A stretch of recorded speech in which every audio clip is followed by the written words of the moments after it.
Shalom from Jerusalem. Welcome to Canada House. This week we're celebrating Israel's Independence Day, Yom Ha'atzmaut.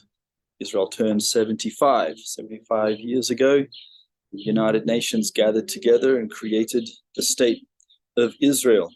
Cause of celebration: out of the ashes of the Holocaust, you now have 9 million people living in this country. And it's a little light of hope and democracy in the Middle East, even though many of our nations actually don't see that light, don't see that hope. But it is. The state of Israel is also a challenge to people's theology. A lot of people used to believe that the church was now Israel, and yet here we are with our flags and our celebrations, and God has once again been faithful to his promises to the patriarchs to put his people back in this land. But before we celebrate, before we get to have our barbecues and our ceremonies and our songs, then we remember our fallen soldiers. So the first day is actually a sad day. So Yom HaZikaron. And this year, unfortunately, we are adding another 59 names to our fallen soldiers. Several of them fell in the line of duty. Some of them through training accidents as they went to do their military service. The majority of those 59 soldiers committed suicide. Now, why would they do such a thing? Israel is also unfortunately victim to the world culture of death that we have. Now, God is life, and everything about him is light, life, and hope. And the enemy and everything about him is hopelessness and death. Too many of our young people don't see the hand of God in their lives. They don't see the hope for the future. And unfortunately, we can see that many of the young, including in Israel, are not immune to that culture of death. And so we need to pray, not just for ourselves and for our own families, but also for Israel to once again seize that call that they have to be a light to the nations. In number 75 is very interesting.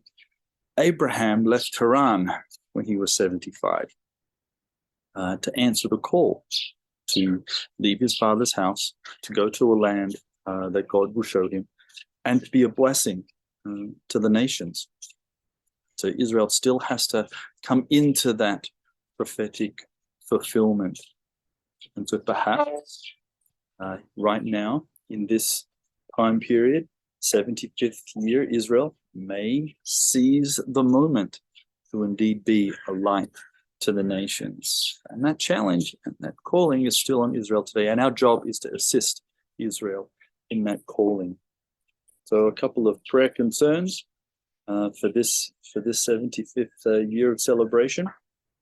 We continue to pray for good government. Israel needs to develop a clear understanding of the separation of powers between the judiciary and the executive. To pray for wisdom for the government. We need to continue to pray for the growth of the Jewish believers in Jesus. They continue to grow and develop, and this is such a good thing.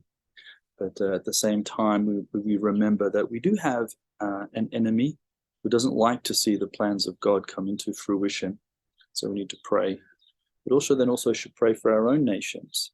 Pray for our own nations to be able to accept Israel's existence, accept the peace of Jerusalem, to expand over the borders into the wider Middle East and into our nations, and also to see the hand of God in this amongst our church leaders and amongst our national leadership.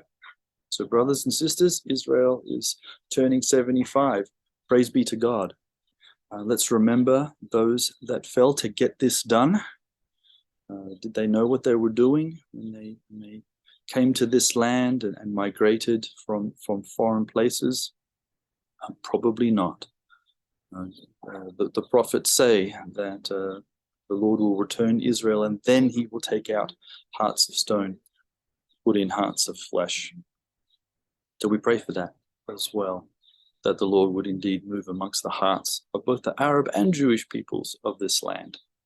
And this can indeed be a beacon of hope and light in the Middle East.